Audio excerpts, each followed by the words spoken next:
Teoria da elasticidade, tópico 1, fundamentos de tensores cartesianos. Segunda parte, onde vamos abordar a ortogonalidade da matriz transformada rotacional, a definição de tensores cartesianos e as propriedades dos tensores. Vamos mostrar a ortogonalidade da matriz transformada rotacional. Então, vejamos o seguinte, vamos voltar aqui à questão da ortonormalidade, tanto da base E', como da base E'J. Nós vimos o seguinte, como esses vetores são ortogonais e também de modo unitário, nós escrevemos que o produto escalar de E' com E'J é dado pelo delta de Kronig e J, com E' igual ao cosseno diretor AIJ vezes EJ. Da mesma maneira, podemos também escrever o seguinte, que este produto escalar, E' com E'J, é igual a AIM é M, que nós deduzimos anteriormente, vezes AJK é K. Essas duas representações nós obtivemos nos slides anteriores, nos dois slides anteriores. Então, como A índice IM e A índice JK são números, nós podemos tirá-los daqui de dentro, colocar aqui fora e deixar dentro do parênteses apenas o produto escalar do EM com o EK. Bem, esse produto escalar, EM com EK, é exatamente o delta de Kronig, delta MK. Então, vamos substituir o delta de Kronig aqui dentro do parênteses, escrever que E', produto escalar com E'J, é igual a índice M, a índice JK, vezes o delta de Kronig. Bem, então aqui, observemos que do lado direito, o M se repete aqui e aqui. E o K se repete aqui e aqui. Então nós temos dois somatórios. Um somatório em M e um somatório em K. Como temos o delta de Kronig multiplicando, isso significa que um dos somatórios vai desaparecer e só sobrevive um. Exatamente aquele em que M é igual a K, uma vez que todos os termos em que M é diferente de K são zero. Então assim, eu vou substituir esse delta M de K por 1 se M é igual a K e 0 se M for diferente de K. De maneira que a equação de cima fica escrito como o produto escalar de E' com E'J igual a índice IK a índice JK. Uma vez que os termos em que o M eram diferentes de K desapareceram, eram nulos. Desapareceu do somatório e ficou só estes termos que estão aqui. Bem, aqui o K se repete também. Como o K se repete, nós temos aqui um somatório em K. Bem, então nós dizemos que o AIKJK, como esse produto escalar aqui, E' com E'J, é dado pelo delta de Kronig e J, substituindo o delta de Kronig e J no lado esquerdo, desta penúltima equação, nós temos a equação em amarelo. Ou seja, nós temos que o produto de A e K vezes a JK é igual ao delta de Kronig e J, onde o K se repete. O K é o índice que se repete e significa o quê? Que em K nós temos uma soma. Então, esses cossenos diretores estão se relacionando através desta equação aqui. Bem, fazendo o mesmo comportamento para a ortonormalidade de EI e EJ, nós vamos chegar a esta conclusão aqui, que o produto de AKI vezes AKJ é igual ao delta IJ, onde o IJ varia de 1 a 3. Vamos verificar o que representam essas duas equações, analisando esta segunda equação aqui. Bem, nós temos aquela segunda equação que é escrita desta forma, onde o índice K se repete, o que significa que tem um somatório em K. E do lado direito nós temos o delta de Kronecker, de J. Então, vamos escrever esse sistema de equações de forma explícita aqui embaixo. Então, por exemplo, como o I varia de 1 a 3 e o J também varia de 1 a 3, vamos considerar I igual a 1 e J igual a 1. Neste caso, nós temos aqui o I igual a 1, o J igual a 1 e uma soma em K, onde o K varia de 1 a 3. Então, nós teríamos isto que está escrito na forma azul. A1 índice 1 ao quadrado, A índice 2, 1 ao quadrado, e A índice 3, 1 ao quadrado. Isso aqui, como I é igual a 1 e J é igual a 1, isso vale 1. Nós podemos também considerar I igual a 2 e J igual a 2. Nesse caso, nós teríamos que o delta 2 é igual a 1, que está aqui, e do lado esquerdo nós teríamos este somatório. Quando o I é igual a 3 e o J é igual a 3, novamente, delta 3 é igual a 1, e nós temos esse somatório em K. Agora vamos fazer diferente. O I igual a 1 e o J igual a 2. Quando o I é igual a 1 e o J é igual a 2, isso aqui dá zero. O delta de Kronecker dá zero, estou colocando zero aqui. E do lado esquerdo, I igual a 1 e J igual a 2, nós temos uma soma em K. Então nós teremos esta soma que está aqui. Da mesma maneira, nós podemos fazer para I igual a 1, J igual a 3, e para I igual a 2 e J igual a 3, temos esta soma que está aqui. Bem, vamos analisar este resultado de acordo com esta matriz rotacional. Então, eu vou definir esta coluna como sendo um vetor V1, esta coluna como sendo um vetor V2 e esta coluna como sendo um vetor V3. Definindo os vetores coluna desta forma, VI vai ser A1I, A2I, A3I, onde o I pode ser 1, 2 e 3. Quando o I for 1, nós vamos ter esse vetor. Quando o I for 2, nós vamos ter este vetor. E quando o I for 3, nós vamos ter este vetor coluna.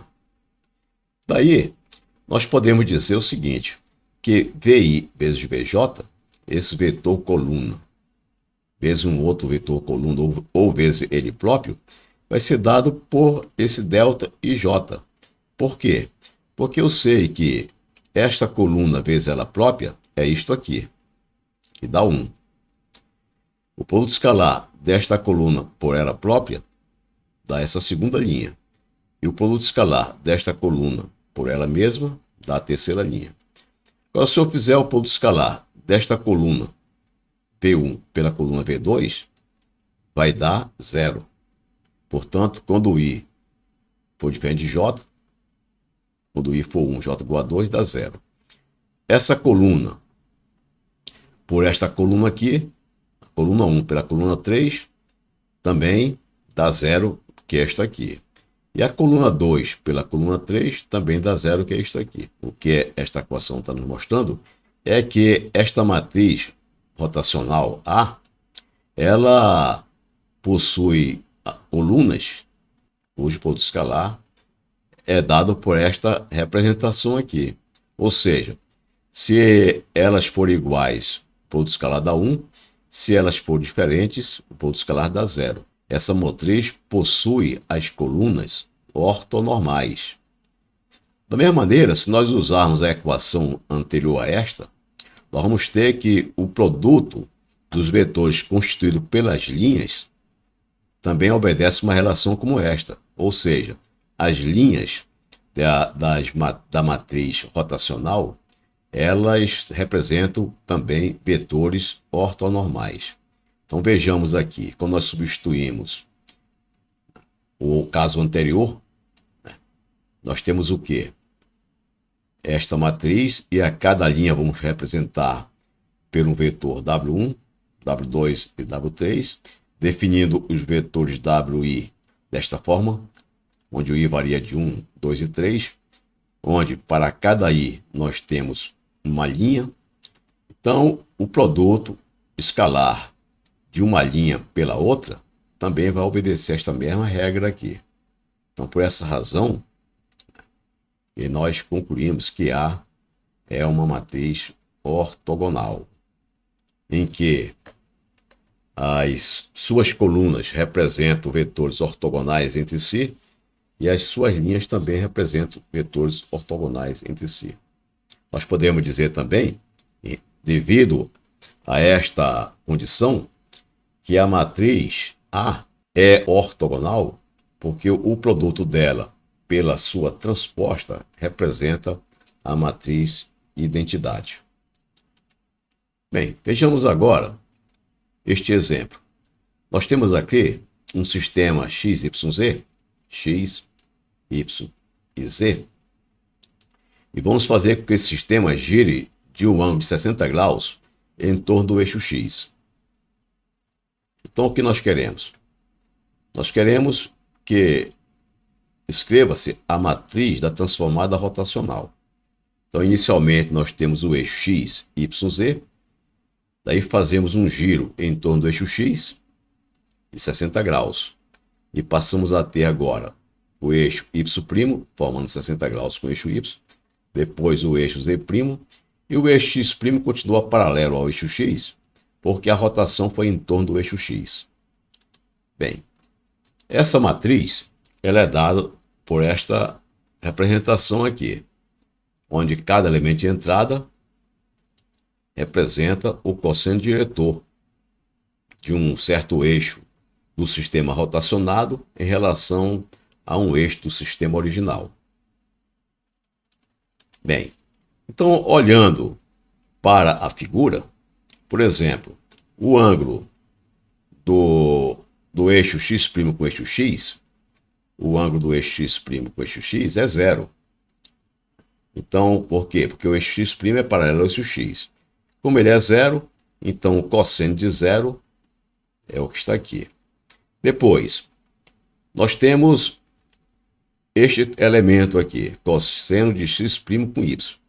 Qual é o ângulo formado pelo eixo x' e y? O x' está aqui, o y está aqui. Este ângulo x' com y é 90 graus. Como é 90 graus, vamos colocar aqui cosseno de 90 graus. E agora aqui o cosseno do ângulo formado pelos eixos x' e z. O x' está aqui, o z está nesse plano vertical. Portanto, o ângulo entre z e x' também é de 90 graus. Ficou cosseno de 90 graus aqui. Aqui na segunda linha, nós temos o eixo y' e x. O y' está aqui, o eixo x está no plano que é perpendicular ao plano que está contido o eixo y'. Então, este ângulo aqui também é 90 graus. Está aqui. Y' com y. Bom, o y' é esse eixo que está aqui. O y é este aqui que forma um ângulo de 60 graus.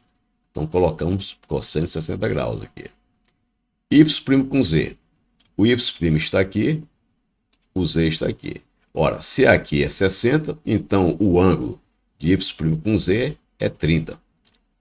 Está aqui, cosseno de 30 graus. Na terceira linha, z' com x. Z' está aqui, o x está num plano perpendicular ao plano em que está contido o z'. Portanto, esse ângulo é 90 graus. Cosseno 90. Z' com y. Z' está aqui, o y está aqui. Este ângulo, z' com y, ambos estão no mesmo plano vertical. Qual é o ângulo? 60 graus mais 90 graus, que é o ângulo formado entre y' e z'. Então, o total do ângulo entre y', entre z' e y é exatamente 90 graus. Então, 150 graus. 90 graus daqui, mais 60 daqui. Então aqui está 150 graus.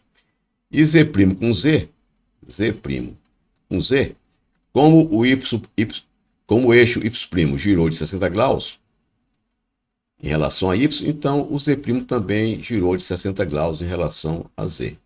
Então está aqui.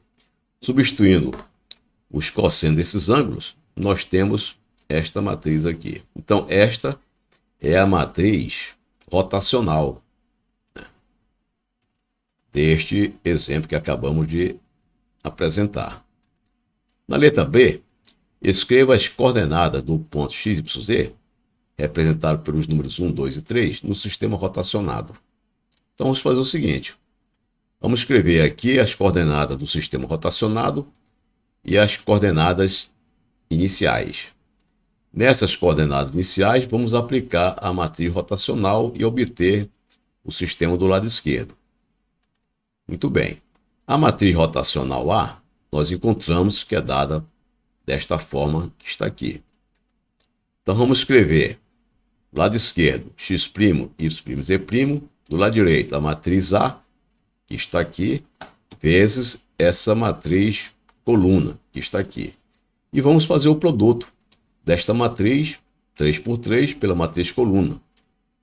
Quando nós fazemos esse produto, nós vamos encontrar isso. X', y', z' é igual a x. Aqui nós temos esta soma e aqui nós temos esse resultado. Nós vamos comparar cada elemento do lado esquerdo com o elemento do lado direito. Então x' é igual a x, y' é igual a este resultado, e z' é igual a este resultado aqui. Então, com isso, nós temos que x' é igual a x, y' é isto, e z' é isto. Então, aqui nós obtivemos a relação, depois de se fazer a rotação, a relação entre as coordenadas daqueles pontos, x', y' e z' com as coordenadas iniciais, antes da rotação. Como antes da rotação as coordenadas eram x igual a 1, y igual a 2 e z igual a 3, vamos substituir esses três valores nessas três equações e nós obtemos x' é isto, y' é isto, z' é isto, ou seja, x' é 1, y' é 3,60 e z' menos 0,23. Vamos à definição de tensores cartesianos, que é o objetivo principal deste tópico. Bom, o tensor de ordem zero nós definimos como sendo um número, um escalar. Portanto, o número de componentes nós vamos escrever desta forma: 3 elevado a zero é igual a 1, porque só tem uma componente. O tensor de primeira ordem é o vetor. Então, um vetor, ele, quando nós fazemos rotação nos eixos coordenadas, nós acabamos de ver que o vetor, após a rotação, ele é escrito em termos das coordenadas antes da rotação desta forma: V'I é igual o cosseno diretor, AIJ, vezes BJ. Ou seja, a componente I do vetor após a rotação é dada pelo produto dessa matriz por este vetor aqui. Então, vai ser AIJ vezes BJ, onde o J se repete, portanto, ele subentende uma soma. Bem, nesse caso, o número de componentes que nós vamos apresentar são 3. Como o I varia de 1 a 3, nós vamos ter aqui 3 componentes. A componente V'1, a componente V'2 e a componente V'3. Essas 3 componentes nós podemos escrever assim: 3 elevado a 1, que é igual a 3. Então, o vetor, ele se relaciona com a base antes da rotação por uma equação tipo esta que está aqui. Como nós temos aqui apenas um índice, nós dizemos que este vetor é um tensor de primeira ordem. Apareceu apenas um índice aqui. Vamos ver agora o tensor de segunda ordem.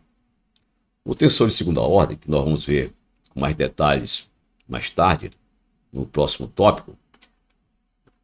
Um tensor de segunda ordem, ele está representado por uma equação desse tipo aqui, que nós vamos deduzir no futuro. Esta equação representa o estado de tensão em um material, como estou mostrando aqui na figura ao lado. Então, observemos aqui o seguinte. Nós temos do lado esquerdo um parâmetro com dois índices, o índice I e o índice J. E esses índices variam de 1 a 3. O I pode variar de 1 a 3 e o J pode variar de 1 a 3. Do lado direito, nós temos esse produto.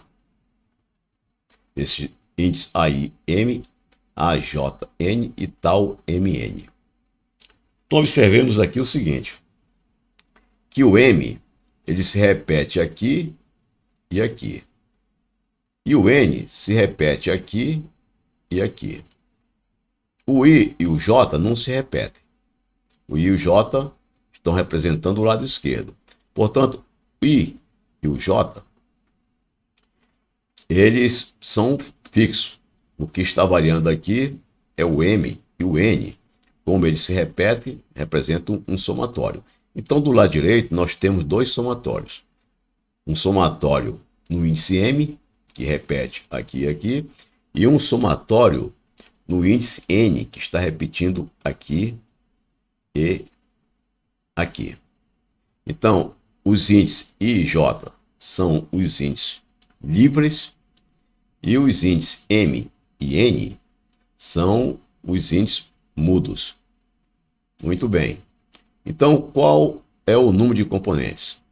Como aqui nós temos I e J, o I varia de 1 a 3 e o J varia também de 1 a 3, então nós vamos ter dois índices. Então será 3 elevado a 2, que dá 9. Então, essa transformação nos dá um sistema de 9 equações.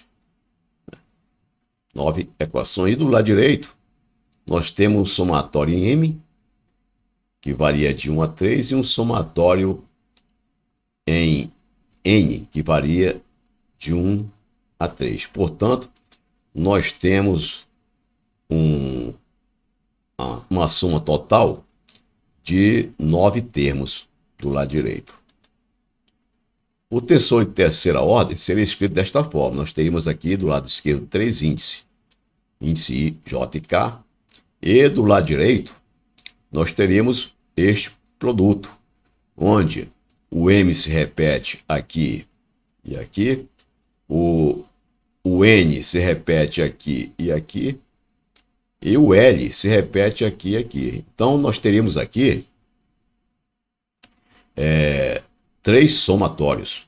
Somatório em M, somatório em N e o somatório em L. Então, nós dizemos que nesse caso, como temos 3 índices aqui, cada um desses índices do lado esquerdo varia de 1 a 3, nós vamos ter 3 elevado a 3 componentes, ou seja, 27 componentes. Muito bem. Então, em resumo, nós temos que, dependendo do número de componentes do tensor, nós temos o de ordem 0, que é um escalar, de primeira ordem, que é um vetor, 3 elevado a 1, de segunda ordem, 3 elevado a 4, dá 9 componentes, e terceira ordem, 3 elevado a 3, 27 componentes. Quais são as propriedades dos tensores? Bem, primeiro, a igualdade. Dois tensores A e B são iguais quando as suas respectivas componentes são iguais. Então, nós temos aqui dois tensores A e B são iguais se A e J é igual a B e J, com índice I, índice J variando de 1 a 3. Adição. A adição de dois tensores A e B resulta em um outro tensor C, de mesma ordem, cujas componentes são dadas pela soma das componentes de A e B. Então, se nós temos dois tensores A e B, quando nós somamos dois tensores A e B, Nós vamos ter um terceiro tensor C. E as componentes são escritas dessa forma. C de IJ é igual a de IJ mais B de IJ, onde IJ varia de 1 a 3. Equações tensoriais. Um tipo de equação tensorial seria esta daqui. B e J menos CJ igual a zero. Ou seja, B e C são iguais se cada um das suas componentes sejam iguais. Bem, aqui nós temos um caso de uma transformação do sistema não primo para o sistema primo. Então nós escrevemos assim: B' de J é igual isto vezes BNM. Nós vimos anteriormente. Se nós transformarmos, né, para um outro sistema, teríamos C' e J igual a isto aqui. Então, no sistema X índice I, nós temos esta equação para o B índice J e o C índice J. Para um sistema transformado por meio de uma rotação, o B se transformaria no B', o C se transformaria nesse C'. Bem, agora vamos subtrair um do outro, B' e o C'. Quando nós subtraímos B', C', nós fazemos o termo do lado direito desta segunda linha, menos o termo do lado direito da terceira linha, que eu coloquei aqui.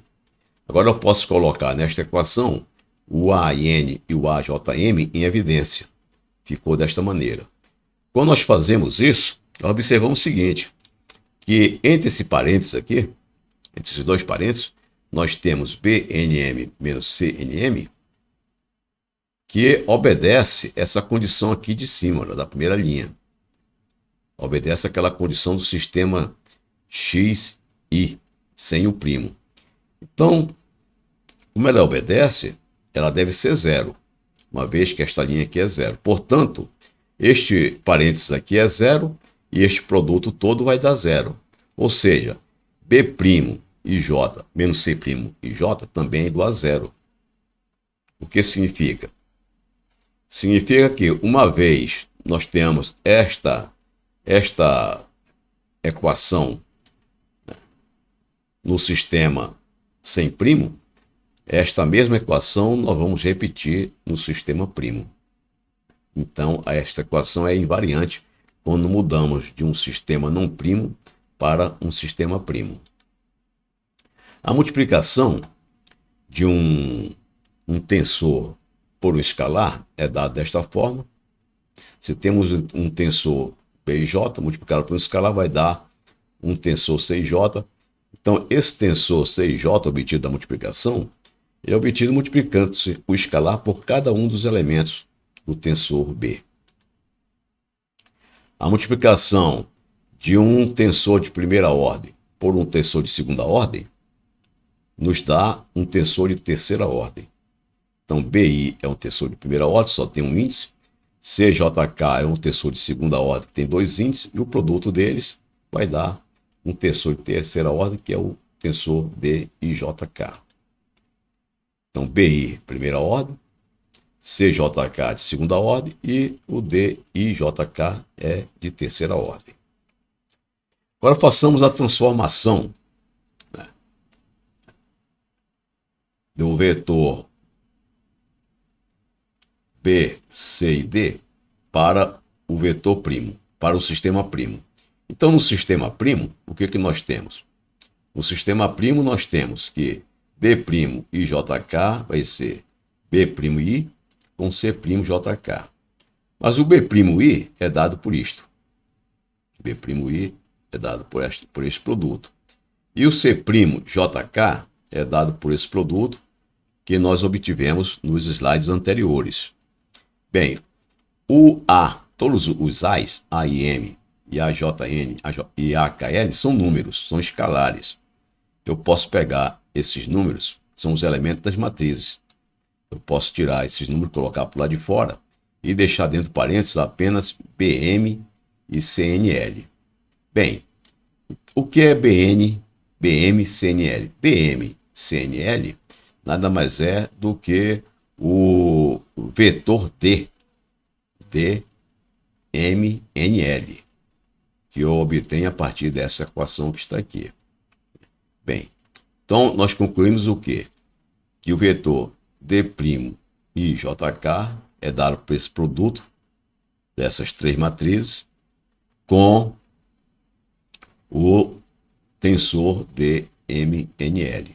Então, esta aqui é uma relação, é a relação de transformação de um vetor de terceira ordem em um certo sistema de referência para um vetor de terceira ordem em um sistema rotacionado.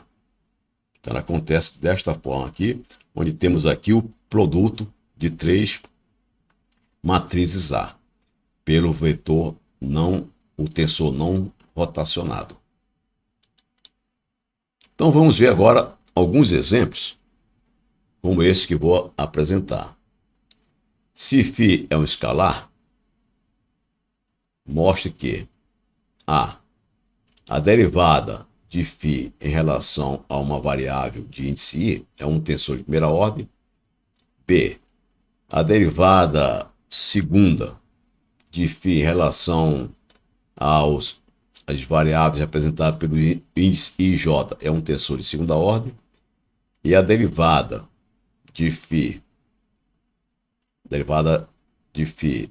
em relação às variáveis representadas pelo índice k e k é um escalar. Vamos olhar primeiro esta letra A, considerando que, como φ é um escalar, quando nós mudamos de sistema referencial, ele permanece o mesmo. Se ele é um número, quando nós giramos os eixos, aquele número continua sendo o mesmo.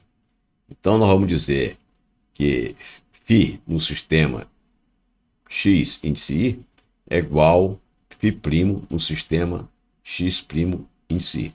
Então, vamos lembrar disto aqui, que o escalar permanece constante quando o sistema referencial gira. Vamos lembrar isso aqui porque vai ser utilizado na obtenção das respostas seguintes. Então vamos definir na questão A, vamos definir esta derivada desta forma, que é derivada parcial de φ em relação a x índice i, pela letra g de i, g índice i. Então, esta derivada, que nada mais é do que a derivada parcial de φ em relação a x índice i, vamos representar por esta letra, g índice i. Bem, então, derivando essa letra g', eu tenho o seguinte: a derivada disso aqui, em relação à variável i, vai ser isso. dφ' dx' índice i.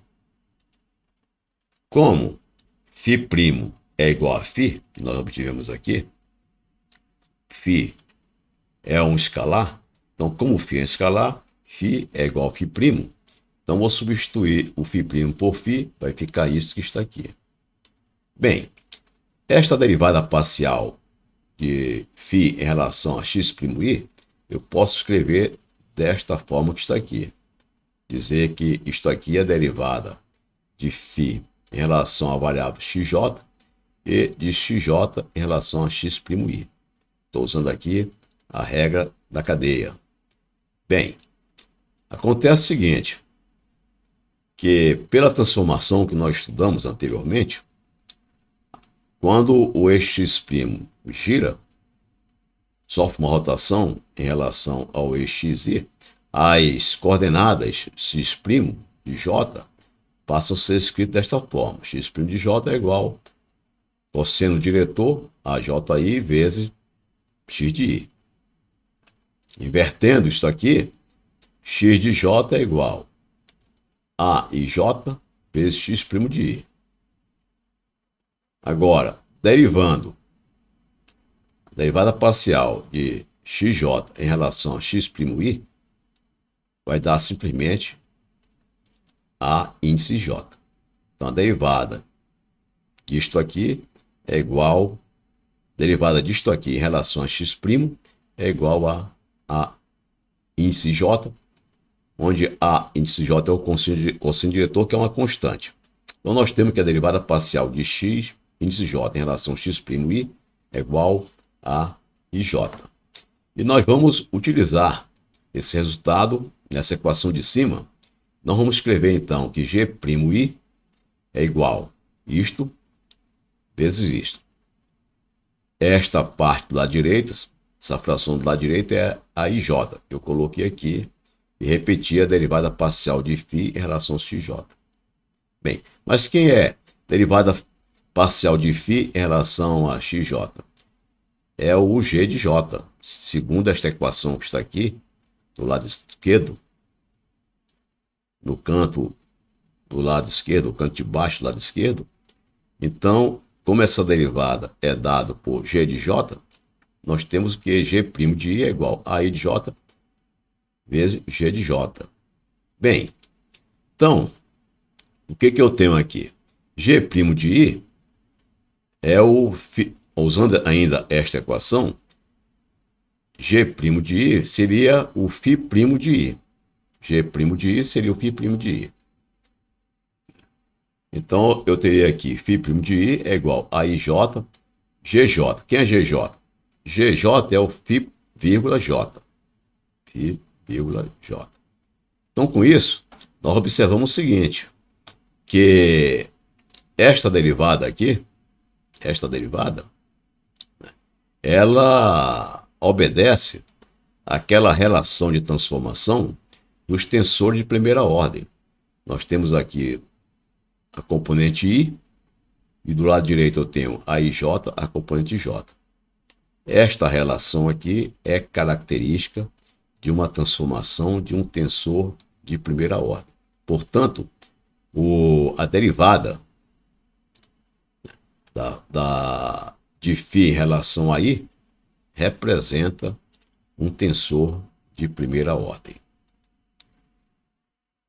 Portanto, φ, I se transforma em φ', I conforme a transformação para tensor de primeira ordem. Vamos ver o caso B. Vamos definir a derivada segunda. Esta derivada segunda, nós vamos chamar de C e J, que pode ser escrito também desta forma que está aqui.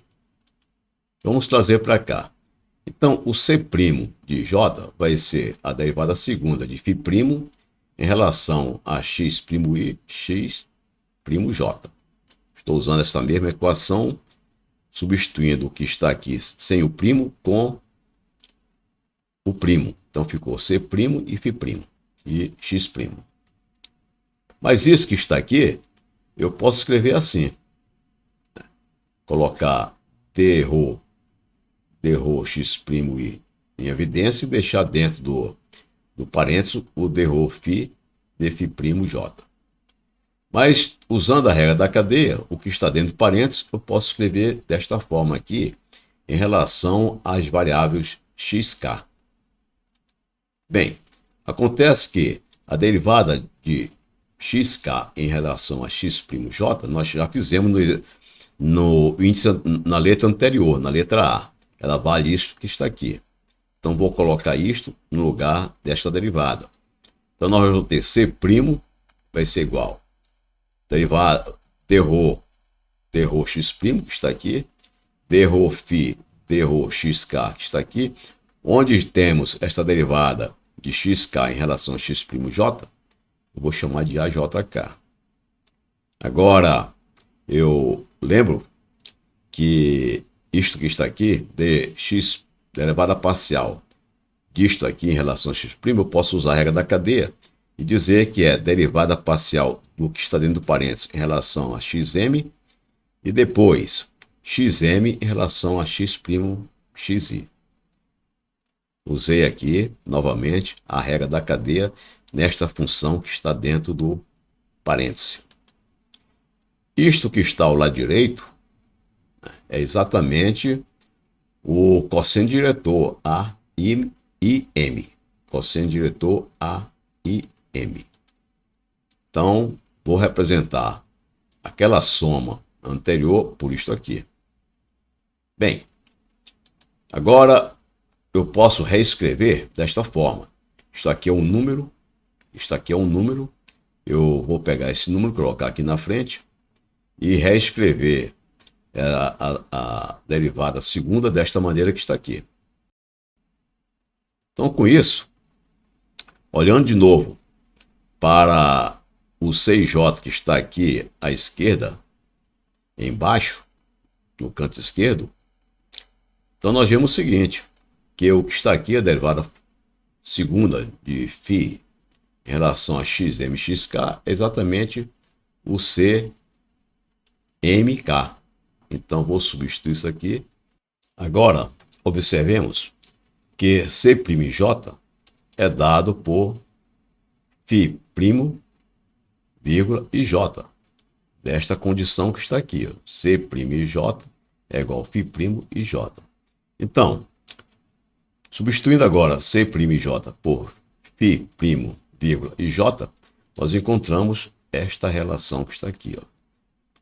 Onde φ' e J, que é isto aqui, tirei daqui, é igual a IMJK, a IMAJK, vezes isto aqui. Quem é isto aqui? Derivada segunda em relação a xmxk, é isso aqui. Derivada segunda em xmxk é CMK. Então, ficou aqui, φ MK. Com isso, nós estamos escrevendo φ' e J em relação a φ MK em termos desta equação que representa a transformação para tensores de segunda ordem. Então, φ, e J se transforma em φ' e J conforme a transformação para tensores de segunda ordem e fica demonstrada a letra B. Bom, agora vamos à letra C, mostrar que esta derivada é um escalar, ou seja, um tensor de ordem zero. Então vamos escrever a derivada segunda, transformada da derivada segunda do sistema não primo, como obtivemos no índice B, desta forma. E vamos fazer aqui, nesta equação que foi obtida na solução do índice B, I igual a J. I igual a J. Nesse caso, nós vamos ter φ' e J vai ser φ' e I é igual a IM a JK. Mas o I é igual a J, então ficou AIM a IK. Φ de MK. Φ MK. Bem, agora observamos o seguinte, que esse produto de dois cosseno diretores é representado pelo delta de Kronecker. A IM a IK é igual ao delta de Kronecker MK.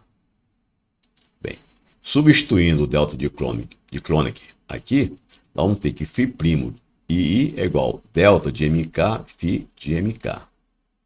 Acontece que delta de MK, ele é 1 se M for igual a K e 0 se M for diferente de K. Então, como o M se repete aqui e aqui, nós temos um somatório, mas esse somatório, os termos desse somatório serão 0 quando o M for diferente de K, quando o M for diferente de K, e 1 quando o M é igual a K. Portanto, sobra só um termo, que é esse termo aqui, em que M é igual a K. Desta maneira, nós estamos vendo que φ' de I é igual a φ de KK. Como o I se repete, nós temos aqui uma soma em I. E o K se repete, nós temos uma soma em K, onde I e K variam de 1 a 3.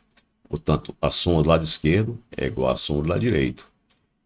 Então, como o φ no sistema XI é igual a φ' no sistema X'I, então nós dizemos que a derivada segunda é um escalar, ou seja, um tensor de ordem zero, porque ela se comporta exatamente como um escalar.